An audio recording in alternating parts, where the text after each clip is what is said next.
এখানে রুগীদের আসলে তাদের সময় থাকে না, খালি সিরিয়াল সিরিয়াল করে ডাক্তার সাহেব আমার সিরিয়ালটা আগে দেন, আমার সিরিয়ালটা আগে দেন। আরে বেটা, তোদের সিরিয়াল দিতে দিতে আমার করে জীবনটা শেষ।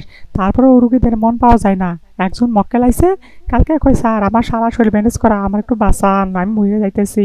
অথচ তার কিছুই হয় নাই, তার সিরিয়ালটাকে দিলাম। অথচ সে আমার 500 টাকা বকশিস করছে, এ কোনো বিষয় না। তাকে আগে দিয়ে দেখলাম তার কোনো সমস্যাই নেই। অতএব এই সিরিয়ালটা আগের দিন করতে করতে আরও সিরিয়ালের কথা শোনা লাগে রুগীদের। এই রুগীরা সারাদিন বসে থাকে আর সিরিয়ালটা আগে দেওয়া লাগে তাদের একটু টাকার বিনিময়ে। অথচ ভালোই লাগে না রুগী দেখতে দেখতে, সারাদিন ক্লান্ত হয়ে যায় সিরিয়াল দিতে দিতে। আল্লাহ, এই সিরিয়ালগুলো কবে থেকে বাঁচবো? তুমি একটু রক্ষা করো আমাদের আল্লাহ।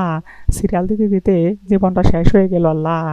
আল্লাহ রে, সিরিয়াল কত আর দিমু, আইরে সিরিয়াল, খালি সিরিয়াল সিরিয়াল সিরিয়াল করে রুগীর আইসে লাইন ধরে কেউ বসে থাকতে পারে না। লাইন ধরে বসে থাকতে হয়ে যায়। আইয়া মা, ডাক্তার সাহেব, আমার যে কি অবস্থা, আমি তো 9টার সময় আইছি, এখনো আমার দেখেন নাই, আমার একটু দেখে দেন। আমার দেখে দিলে তো ভালো হইতো, আমার মনে টনসেলের প্রবলেম, মাথা একটু ফাইটা গেছে।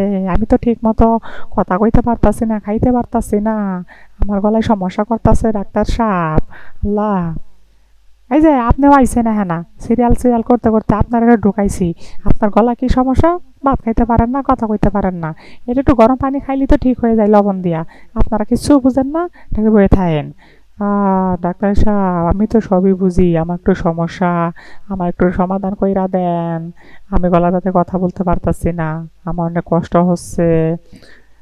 এসব কারণে কষ্ট হয়? আপনার কাছে আমার ঘুম পাইতাছে, সারাদিন রুগী দেখছি, 1 মিনিটও বসি নাই, খাই নাই দুপুরে এখন পর্যন্ত, খিদার কারণে আমার ঘুম পাইতাছে। ওই মেয়ে, ওই তোমার কি কইছি, আমার একটু চিকিৎসা করো তাড়াতাড়ি, ওষুধপত্র দাও।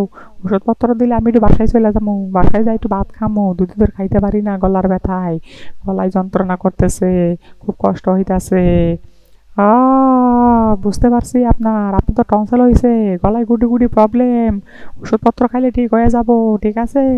তাই তো বলতেছি, আমার একটু ওষুধপত্র দেন ডাক্তার সাহেব, ওষুধপত্র দিলে তো আমি ঠিক মতো খাইতে পারবো।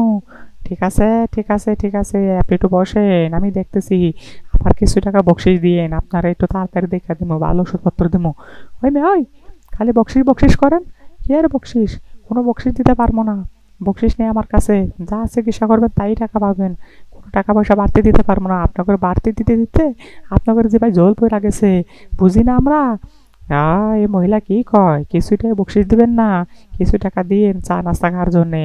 আপনার আগে দেখে দিতেছি, সিরিয়ালটা আগে দিছি, তারপর ভালো চিকিৎসা করে দিব, ভালো টিপস দিয়ে দিব, ওই একজনের দিয়ে দিছি, খালি সব ঠিক হয়ে যাবো।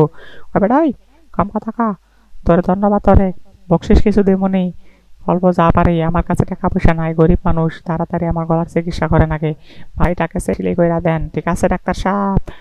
আচ্ছা ঠিক আছে, আপনি একটু বসেন, আমি দেখতেছি আপনাকে, আপনার কি সমস্যা হয়েছে, একটু বসতে হবে আপনার। আপনি আধা ঘন্টা বসে থাকেন, আমি সব রোগের চিকিৎসা আপনার কইরা দিব, ঠিক আছে? আপনি কোনো চিন্তাই করবেন না, কোনো চিন্তা নেই। আচ্ছা ঠিক আছে ডাক্তার সাহেব। আমার অনেক কষ্ট হইতেছে ডাক্তার সাহেব, আমার একটু আগে দেখেন না, আমি বসে থাকতে পারতেছি না। আহ, আপনি মন খারাপ করেন না, আমি আছি তো, আমাকে 500 টাকা বকশিস করেন, আমি তো আছি। ডাক্তার সাহেব ঠিক আছে, আমি আপনাকে 500 টাকায় বকশিস করবো, আমাকে একটু দেখা দেন তাড়াতাড়ি, আমি খুব কষ্ট হইতেছে আমার ডাক্তার সাহেব। আচ্ছা ঠিক আছে, আমাকে একটু দেখেন।